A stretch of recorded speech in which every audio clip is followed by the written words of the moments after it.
Nah di bawah kubah emas itu ada batu namanya batu Sokhroh, tempat pijakan Nabi Muhammad SAW sebelum Mi'raj. Jadi yang kubah emas itu bagian dari Masjidil Aqsa, bukan Masjidil Aqsa sendiri, karena Masjidil Aqsa sendiri itu adalah satu wilayah ya yang sangat luas sekali. Ada yang mengatakan bahwa masalah Palestina itu urusan Palestina itu sendiri atau urusan orang Arab saja.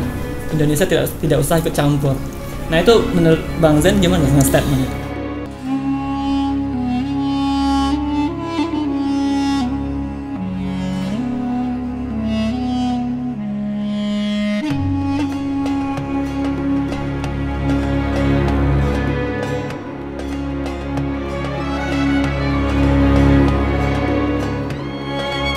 Bismillahirrahmanirrahim. Assalamualaikum warahmatullahi wabarakatuh. Bagaimana kabarnya brother and sister? Kali ini kita bertemu lagi di acara ngobrol perkara iman. Kali ini kita akan membahas topik yang berbeda dari sebelumnya. Kalau sebelumnya kita bahas tentang perkawinan, pernikahan, kali ini kita akan bahas tentang yang lagi trending ya di dunia maya, yaitu tentang Palestina. Nah, sudah hadir bersama kita Bang Zen yang akan menjadi narasumber kita. Bagaimana Bang Zen? Assalamualaikum. Ya, waalaikumsalam. Sehat Bang Zen? Alhamdulillah. Gimana kabarnya? Alhamdulillah sehat. Masya Allah ya sudah hadir ya. Nah gini Bang Zen, kita tahu ya di dunia maya itu sedang trending tentang Palestina. Kalau bicara tentang Palestina, kita bicara tentang dunia, kita bicara tentang Al-Aqsa. Sebenarnya apa sih dan bagaimana sih Al-Aqsa ini sehingga menjadi magnet tersendiri, banyak orang-orang yang membicarakannya. Nah, apa itu Al-Aqsa dan kapan Al-Aqsa itu ada? Iya, bismillahirrahmanirrahim. Assalamualaikum warahmatullahi wabarakatuh. Waalaikumsalam. Jadi Masjidil Aqsa ini merupakan salah satu nama masjid yang namanya itu diabadikan oleh Allah Subhanahu wa taala dalam Al-Qur'an. Ada itu dalam surat Al-Isra ayat 1 ya, di mana Allah Subhanahu wa taala berfirman, Subhanalladzi asra bi 'abdihi lailan minal masjidil haram ilal masjidil aqsa allazi barakna haulahu linuriyahu min ayatina innahu huwas samiul basir. Jadi maha suci Allah yang telah memperjalankan hambanya pada satu malam minal masjidil haram, dari masjidil haram di Mekah, ilal masjidil aqsa, ke masjidil aqsa yang ada di Palestina, allazi barakna haulahu, yang kami berkahi sekitarnya ya, untuk kami perlihatkan tanda kekuasaan kami. Sesungguhnya dia Allah itu maha mendengar lagi maha melihat. Nah, jadi nama Masjidil Aqsa itu sudah tercantum dalam Al-Quran semenjak 14 abad yang lalu. Jadi siapapun kaum muslimin yang membaca Al-Quran, dia melewati surat Al-Isra untuk dibaca, maka ada tercantum Masjidil Aqsa. Tidak ada hikmah tersendiri ya. Intinya ya supaya kaum muslimin tidak melupakan apa yang terjadi di Masjidil Aqsa itu sendiri gitu kan. Dan ini masjid mempunyai keutamaan yang sangat luar biasa. Kemudian tadi tentang kapan mulanya ada Masjidil Aqsa, emang ada beberapa pendapat. Ada pendapat yang menyatakan bahwa Masjidil Aqsa itu dibuat oleh Nabi Daud alaihissalam, kemudian disempurnakan oleh Nabi Sulaiman. Ada juga pendapat yang menyebutkan itu oleh Nabi Yakub alaihissalam, kemudian dilanjutkan oleh Nabi Daud, kemudian Nabi Sulaiman. Namun ada juga pendapat yang disebutkan oleh Nabi Muhammad SAW bahwa Masjidil Aqsa itu sudah ada dari semenjak awal, bahkan dari semenjak zaman Nabi Adam alaihissalam gitu. Kemudian terus disempurnakan dari satu nabi ke nabi yang lainnya. Nah, berdasarkan hadis ya, di mana ada seorang sahabat Nabi Muhammad SAW bernama Abu Dzar Al-Ghifari ya, bertanya kepada Rasulullah SAW, ayyul masjid ya wal, artinya masjid apakah wahai Rasul yang pertama kali dibangun di muka bumi? Maka Rasulullah SAW menjawab, Al-Masjidil Haram, Masjidil Haram, yaitu di Mekah ya. Kemudian Abu Dzar bertanya lagi, kemudian masjid apa lagi setelah pembangunan Masjidil Haram itu? Maka disebutkan Masjidil Aqsa di Palestina. Kemudian Abu Dzar Al-Ghifari bertanya lagi, kam bainahuma, berapa jarak pembangunan antara Masjidil Haram ke Masjidil Aqsa? Maka Rasul menjawab arba'un aman, 40 tahun. Jadi jarak pembangunan dari Masjidil Haram ke Masjidil Aqsa itu 40 tahun. Nah, tentang Aqsa sendiri ya, itu Masjidil Aqsa. Aqsa itu secara lugawi artinya ujung atau jauh. Jadi kenapa disebut Masjid Al-Aqsa? Karena agak ujung, agak jauh gitu. Nama lain dari Masjid Al-Aqsa itu kadang disebut juga Baitul Maqdis. Artinya rumah yang disucikan ya. Disebut juga Al-Haram Syarif gitu kan. Kalau kita lihat di sosial media, di internet, itu di Masjid Al-Aqsa itu ada yang masjid berkubah emas. Kira-kira itu Masjid Al-Aqsa itu bukan ya? Ya itu Dome of the Rock ya, atau Qubatus Sakhra ya, kubah emas itu. Jadi banyak orang beranggapan Masjid Al-Aqsa itu yang kubah emas itu, Qubatus Sakhra atau Masjid Qubatus Sakhra. Saya katakan itu bukan Masjid Al-Aqsa, tapi juz'un min Masjid Al-Aqsa, artinya bagian dari Masjid Al-Aqsa itu. Karena ketika Nabi Muhammad SAW Isra Mi'raj, kemudian di masa Khalifah Abu Bakar, Umar, Utsman, Ali radhiyallahu anhum, itu belum ada itu kubah emas itu. Karena kubah emas itu atau Qubatus Sakhra itu didirikan di masa kekhalifahan Abbasiyah, yaitu oleh Khalifah Abdul Malik bin Marwan. Nah, di bawah kubah emas itu ada batu namanya Batu Sakhra, tempat pijakan Nabi Muhammad SAW sebelum Mi'raj. Jadi yang kubah emas itu bagian dari Masjidil Aqsa, bukan Masjid Al-Aqsa sendiri, karena Masjid Al-Aqsa sendiri itu adalah satu wilayah ya yang sangat luas sekali. Di sana ada beberapa bangunan-bangunan juga. Jadi siapapun orang sholat di sana, mau di dalamnya mau di luarnya, pokoknya dalam masuk wilayah tersebut, maka itu termasuk dari bagian dari Masjid Al-Aqsa. Situ ya. Dalam geografinya itu sekitar 140.000 meter persegi ya. Jadi sangat besar juga. Luas juga ya. Insya Allah. Gini Bang Zen, tadi Bang Zen bilang itu sudah disebutkan ya di dalam Al-Quran.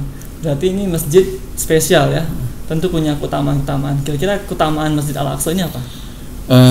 Baik ya, bagi kita mungkin ya sebagai kaum muslimin paham bahwa Masjid Al-Aqsa itu bukan sembarang masjid ya, karena di dalamnya itu ada keutamaan tersendiri. Apa keutamaannya itu? Yang pertama, Masjid Al-Aqsa itu sebagai kiblat pertama umat Islam. Jadi Bara bin Azib itu seorang sahabat Nabi pernah menyatakan bahwa kami pernah sholat bersama Rasulullah SAW menghadap Baitul Maqdis, itu Masjid Al-Aqsa, kurang lebih sekitar 16 bulan atau 17 bulan dalam hadis tersebut itu ya. Setelah Nabi Isra Mi'raj itu ada perintah atau kemudian kami menghadap ke Ka'bah. Artinya Masjid Al-Aqsa itu jadi kiblat pertama umat Islam. Nabi masih di Mekah, Ka'bah itu ada di sampingnya, tapi tetap kiblatnya itu ke Masjidil Aqsa. Dan satu tempat tidak mungkin dijadikan kiblat melainkan tempat tersebut itu mempunyai keutamaan tersendiri, gitu ya. Yang kedua, tempat Mi'raj Nabi Muhammad SAW, artinya sebelum Nabi Mi'raj ya ke langit 1, 2, 3, 4, 5, 6, 7 sampai ke Sidratul Muntaha, mampir dulu di Masjidil Aqsa, dari Masjidil Haram ke Masjidil Aqsa, menunjukkan bahwa antara Masjidil Haram dan Masjidil Aqsa itu ada ikatan yang kuat gitu kan. Sebenarnya bisa aja dari Masjidil Haram langsung aja ke Sidratul Muntaha, tapi kok ini mampir dulu ke Masjidil Aqsa, jadi ada ikatan tersendiri gitu ya. Kemudian Nabi sholat di sana, kemudian langsung ya mengimami ya, Nabi dan berangkat ya, diizinkan oleh Allah Subhanahu Wa Taala untuk Mi'raj dan menerima wahyu sholat 5 waktu. Otomatis ketika kita menjalani semacam acara Isra Mi'raj itu pasti akan ada bahasan tentang Masjid Al-Aqsa tersebut. Jadi kalau tidak penting itu Masjid Al-Aqsa, tidak mungkin Nabi itu singgah dulu di Masjid Al-Aqsa, gitu ya teman. Kemudian yang ketiganya itu tentang keutamaan. Rasulullah SAW menyebutkan bahwa satu kali sholat di Masjidil Aqsa itu disebutkan 1000 kali lipat. Ada juga riwayat yang lain menyebutkan satu kali sholat di Masjidil Aqsa itu 500 kali lipat. Jadi 500 sampai 1000 lah, itu ada ikhtilaf seperti itu, menunjukkan keutamanya itu sangat besar. Dan yang keempatnya, Masjidil Aqsa itu merupakan salah satu masjid yang emang namanya itu diabadikan dalam hadis Nabi, dianjurkan untuk diziarahi, la tushaddur rihal illa thalathati masajid, al Masjidil Haram wa Masjidil Hadza wa al Masjidil Aqsa. Jadi tidak diperkenankan seorang itu melakukan perjalanan dengan niat ibadah kecuali ke 3 masjid ya. Pertama Masjidil Haram, kedua masjid ini artinya Nabi itu lagi di Masjid Nabawi ya. Kemudian ketiga adalah Masjidil Aqsa. Dan yang selanjutnya Masjidil Aqsa juga merupakan salah satu tempat yang emang dianjurkan sekali untuk dikunjungi ya, seperti itu. Ada seorang sahabiah namanya Maimunah, dia itu bertanya gitu kan. Maimunah itu ditanya, Abtina fi Baitul Maqdis, jadi coba beritahukan kepada kami tentang Baitul Maqdis gitu kan. Kemudian kata Rasulullah SAW itu, Baitul Maqdis ini merupakan salah satu masjid yang penuh keutamaan, kemudian juga di dalamnya itu banyak hal-hal yang baik, dan disebutkan juga Ardul Mahsyar wal Mansar, itu tempat dibangkitkannya manusia nanti di al-mahsyar itu. Makanya Nabi mengatakan datang ke sana dan sholat di sana, gitu, karena satu kali sholat di sana pahalanya itu adalah 1000 kali lipat. Kemudian Maimunah bertanya, bagaimana kalau misalnya ingin ke sana tapi tidak mampu datang? Maka kata Rasulullah SAW, hendaklah engkau berikan minyak ya, untuk bisa nerangi Baitul Maqdis tersebut. Artinya itu memberikan minyak yang sederhana, berikan apa saja yang bisa diberikan agar Masjid Al-Aqsa itu senantiasa terjaga, seperti itu. Masya Allah ya, banyak keutamaan di Masjid Al-Aqsa ini. Gini Bang Zen, kita mungkin kalau untuk Masjid Nabawi, Masjidil Haram itu kan udah familiar ya, posisinya di mana. Tapi kalau Masjid Al-Aqsa ini kira-kira posisinya di mana? Benar di Gaza atau di bagian tepi barat itu? Iya, jadi Masjid Al-Aqsa ini posisinya itu ada di Dufatul Gharbiyah. Kalau sekarang mungkin tepi barat ya, bukan di Gazanya. Kalau Gaza ini adalah wilayah yang berbatasan dengan Mesir, yang ada Rafah, kemudian yang selanjutnya itu dengan Israel secara langsung. Tapi kalau tepi barat itu Israel, kemudian Yordania. Jadi Masjidil Aqsa itu ada di wilayah Al-Quds Al-Quds, dan di sana ada di tepi baratnya, seperti itu. Ya. Gitu ya. Gini Bang Zen, dengan fenomena yang terjadi pada saat ini nih, dengan kejadian yang baru-baru terjadi, nah itu sebenarnya ada apa sih dengan Masjidil Aqsa menjadi kok sebagai apa ya? Ibaratnya kayak perebutan atau apa begitu? Iya. Kerusuhan di sana. Jadi kalau kita kaji dalam sejarah bahwa Masjidil Aqsa ini merupakan masjid yang menjadi wakaf buat kaum muslimin ya, terutama dari Umar bin Khattab radhiyallahu anhu untuk kaum muslimin. Cuman kan berbagai dekade ya, ada fluktuatif ya, sempat dikuasai oleh berbagai ini ya, semacam penguasa tertentu. Kemudian selanjutnya diambil lagi oleh Salahuddin Al-Ayyubi, kemudian selanjutnya kuasai lagi sampai sekarang terus. Dan yang selanjutnya kalau kita perhatikan bahwa di masjid tersebut itu mempunyai salah satu rahasia yang sangat besar ya. Apa itu rahasianya? Bahwa di sana itu terdapat nubuat akhir zaman, seperti itu. Hanya saja ini pembahasannya panjang sekali. Cuman bagi kaum muslimin, Masjidil Aqsa itu ya urusan akidah. Kita ke sana ya sebenarnya walaupun ada muatan kemanusiaannya, ada muatan sosialnya, tetapi lebih utama kita itu karena masjid. Dan ya, sebenarnya inti dari konflik yang terjadi saat ini ya itu Masjidil Aqsa. Jadi kalau urusan Masjidil Aqsa selesailah itu urusan. Tapi kalau selama Masjidil Aqsa ini belum selesai, nggak akan selesai walaupun ada kacauan di mana-mana, seperti itu. Gitu ya. Oke Bang Zen, kita sering baca-baca ya di artikel-artikel di sosial media bahwasanya di Al-Quds itu ada ini kayak beredar proyek-proyek Yahudisasi di sana. Itu bagaimana tuh? Iya, Yahudisasi ya, kalau secara logawi bahasa itu adalah Tahwidul Quds, Yahudisasi Al-Quds ya. berdasarkan pakar dari Kepalestinaan menyebutkan bahwa program Yahudisasi adalah program meyahudikan Al-Quds.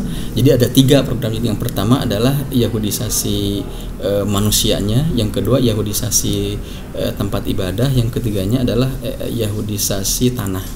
Jadi Yahudisasi manusia, Yahudisasi tempat ibadah, yang ketiganya adalah Yahudisasi tanah, lahan gitu. Apa itu Yahudisasi manusia? Maksudnya adalah berusaha agar orang-orang yang tinggal di Al-Quds itu pindah semua, atau bisa aja dengan pengusiran juga ya.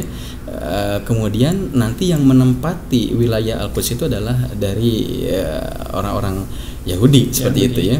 Jadi itu ini bisa dipaksa, bisa dibeli secara mahal, ada yang murah juga. Pokoknya pokoknya gimana caranya agar yang tinggal di sekitar Al-Quds atau juga yang di sekitar Masjid Al-Aqsa itu adalah orang-orang Yahudi semua gitu.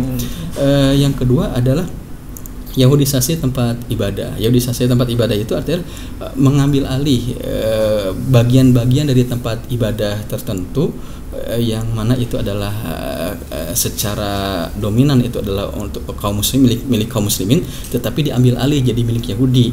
Seperti ada bagian dari Masjidil Aqsa itu namanya itu adalah Haitul Buraq atau tembok buruk ya. Kenapa disebut tembok buruk? Itu karena ketika Nabi Muhammad SAW Isra Mi'raj itu menaiki buruk, dan buruknya itu diikatkan di tembok tersebut masuk ke Babul Mugharabah, pintu Mugharabah. Nah, tembok buruk itu sekarang udah diambil alih oleh Yahudi, diganti namanya menjadi Haitul Mabka, tembok ratapan gitu kan. Jadi tembok ratapan karena ada klaim katanya bahwa tembok ratapan ini atau tembok tersebut merupakan satu-satunya sisa bangunan dari kuil Sulaiman. Itu klaim dari mereka. Jadi itu seperti itu. Jadi itu adalah, ataupun misalnya tempat-tempat pada yang lain diambil alih, diganti gitu kan, huruf-huruf Arab diganti dengan huruf-huruf Ibrani, atau misalnya yang terjadi di wilayah-wilayah yang lainnya seperti itu. Yang keduanya ada namanya Yahudisasi tanah. Apa Yahudisasi itu? Yaitu mengambil alih lahan-lahan, tanah-tanah milik warga Palestina untuk dijadikan sebagai pemukiman Yahudi. Atau misalnya lahan-lahan kosong ya udah nggak terisi, diambil alih juga terus gitu mereka. Jadi itu di antar program Yahudisasi itu. Oh ya Bang Zen, saya sempat posting di Instagram tentang Masjid Al-Aqsa. Ini ada titipan pertanyaan dari teman-teman nih, sahabat ngopi. Pertanyaan pertama begini. Ada yang mengatakan bahwa masalah Palestina itu urusan Palestina itu sendiri atau urusan orang Arab saja. Indonesia tidak usah ikut campur. Nah, itu menurut Bang Zen gimana dengan statement itu? Jadi permasalahan Al-Quds, permasalahan Masjidil Aqsa, permasalahan masjid yang ada di tempat yang diberkahi tersebut, masalah Palestina itu bukan urusan orang Palestina saja, bukan juga masalah untuk orang Arab saja. Udahlah, itu kita nggak usah bicara. Tetapi ini adalah urusan kaum muslimin.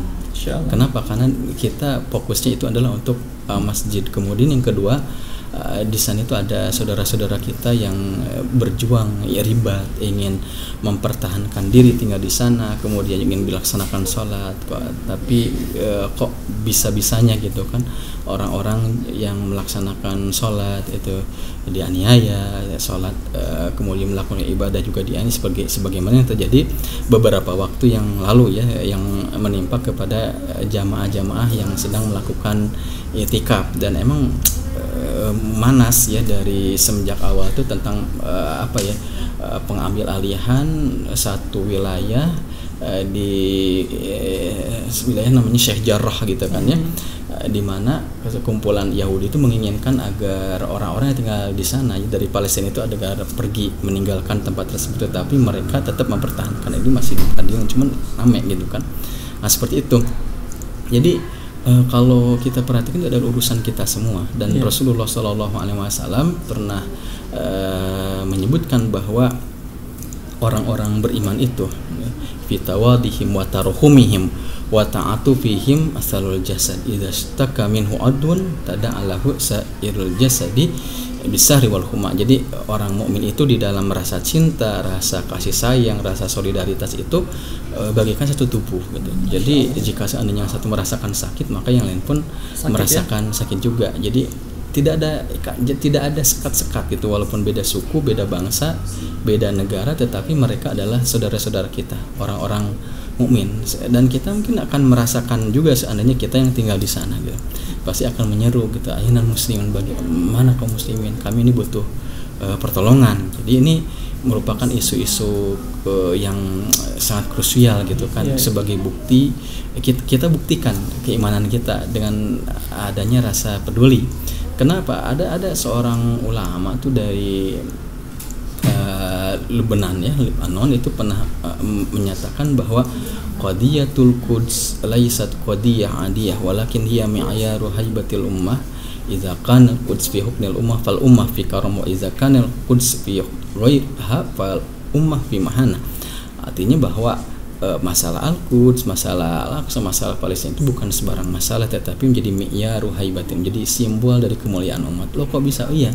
Jadi jika umat itu punya perhatian terhadap hal tersebut ya, apa yang menimpa pada saudara di sana, maka umat itu berada dalam kemuliaan. Tetapi jika umat misalnya udah acuh tak acuh, sudah tidak peduli lagi pada urusan saudara-saudara yang di sana, menunjukkan bahwa umat itu sudah terkena penyakit anania, sudah berada dalam kehinaan. Artinya ada egoisme lah seperti itu. Jadi gini Bang Zain ya, kita tahu bahwasanya kita ini muslim saling bersaudara kan. Terus kita menyaksikan kondisi saudara-saudara kita di Palestina dalam keadaan yang terjajah, adanya tragedi kemanusiaan lah, bisa dikatakan seperti itu. Nah kira-kira kita sebagai umat nih apa yang perlu kita lakukan? Iya, ada beberapa mungkin ya kewajiban umat terhadap Masjidil Aqsa ya.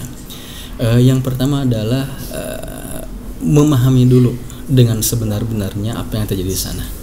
Itu sebagai ideologisasi ya.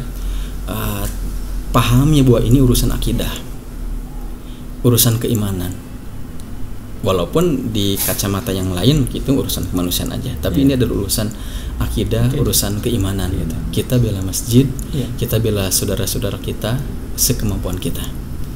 Dan ini bukan masalah orang Arab dan orang Palestina saja, itu masalah seluruh kaum muslimin. Bukan hanya sekedar penjajahan terhadap Masjidil Aqsa saja, tetapi penjajahan terhadap seluruh kaum muslimin. Bukan hanya penghinaan, penistaan terhadap Palestina saja, tetapi ini penghinaan juga kepada seluruh kaum muslimin. Jadi apa yang terjadi di sana itu menjadi ujian bagi kita semua gitu. Nah, ini kira-kira bagaimana sih respon kita nih umat Islam yang ada di dunia ini ya. Yang keduanya adalah dengan cara menyebarkan informasi. Jadi setelah kita pahami ini dengan paradigma yang benar, sebarkan informasi ini kepada sahabat-sahabat kita, kerabat-kerabat kita, teman-teman kita, sebarkan informasi apa yang terjadi di sana gitu kan, sehingga ada ikatan emosional walaupun jauh secara jarak, tetapi dekat di hati terus di update. Itu salah satu perhatian. Yang ketiganya itu adalah berusaha memberikan bantuan. Kalau kita mungkin yang jaraknya jauh ya, secara fisik gitu ya, banyak cara-cara yang lain. Di antaranya itu adalah dengan berinfak, berdonasi. Mereka mungkin butuh alat-alat kesehatan, mereka butuh obat-obatan, mereka butuh makanan, mereka juga butuh pelayanan yang jadi korban-korban, terutama ya santunan-santunan, ada anak yatimnya, kemudian yang jadi janda dan sebagainya. Bantuan infrastruktur nanti bisa dititipkan lah ke lembaga-lembaga sosial kemanusiaan ya, di Indonesia banyak sekali kan. Jadi seperti itu. Dan yang selanjutnya adalah dengan banyak berdoa gitu kan, mendoakan saudara-saudara kita yang ada di sana dari kejauhan ya. Sekarang mungkin diramaikan dengan kunut nazilah gitu kan ya. Kemudian juga kirim doa di sana, menguatkan di sana, dan insya Allah itu ada ikatan-ikatan emosional. Dan siapapun dia yang misalnya jadi pejabat misalnya, ya bisa dengan kemampuan diplomasinya gitu kan, yang jadi pejabat ya, ataupun dia menjadi orang-orang yang mempunyai jabatan-jabatan tertentu di publik, bisa juga jadikan ini sarana untuk menyebarkan informasi juga ya. Diplomasi di tingkat yang lebih tinggi bisa juga dilakukan, dan ini bisa dilakukan oleh siapapun gitu kan. Dan yang selanjutnya ini jangan dilupakan itu adalah jangan sampai Majalah Aqsa itu dilupakan. Dengan cara apa? Kita bisa punya anak-anak, punya teman itu, tanamkan kepada anak-anak kita itu kecintaan terhadap Masjidil Aqsa, kenalkan tentang Masjidil Aqsa sebagaimana kita pun mengenalkan kecintaan terhadap Masjidil Haram dan Masjid Nabawi gitu. Karena itu Masjidil Haram, Masjid Nabawi, Masjidil Aqsa udah satu paket gitu, nggak bisa dipisah-pisahkan seperti itu. Ada ikatan emosional gitu. Oke, Bang Zen, terakhir nih Bang Zen, kira-kira harapan apa nih dari Bang Zen untuk Palestina ini, untuk bumi Syam ini? Jadi pokoknya siapapun dia yang menjadi manusia, punya hati, punya akal, punya nurani, pasti tidak akan bisa membiarkan apa yang terjadi di sana, karena ini sudah jelas-jelas salah satu bentuk penodaan terhadap tempat ibadah, penodaan terhadap jiwa juga, penodaan terhadap lahan juga. Kemudian juga kita pun merasa iba juga dengan banyaknya para pengungsi Palestina yang ada di beberapa negara di Arab, Eropa, kemudian juga di Asia gitu kan. Mereka sudah tidak ada lagi tempat tinggalnya gitu karena sudah diambil sebagainya.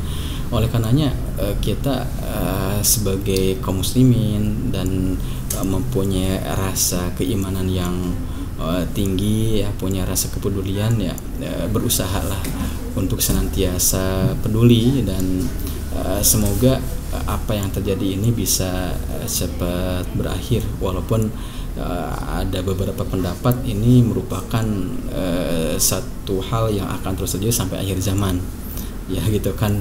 Sampai tidak la taqumu saah, kata tidak akan terjadi kiamat sampai terjadi pertemuan besar. Yang jelas di sini pertanyaannya apa peran kita aja. Jadi apa peran yang bisa kita lakukan, walaupun sederhana ya bisa kita lakukan apa sajalah. Jadi secara real doa, kemudian juga infak aja, seperti itu. Walau alam bisawab. Masya Allah, alhamdulillah ya Bang Zen. Kita sudah sampai di ujung acara. Terima kasih untuk Bang Zen yang sudah hadir untuk mengisi acara ngopi ya, ngobrol perkara iman. Nah, buat Bro and Sis, jangan lupa saksikan terus acara ngopi. Kita akan hadir dengan tema-tema yang menarik bareng Bang Zen nantinya. Nah, jangan lupa like, komen, dan subscribe channel ini untuk terus berkembang.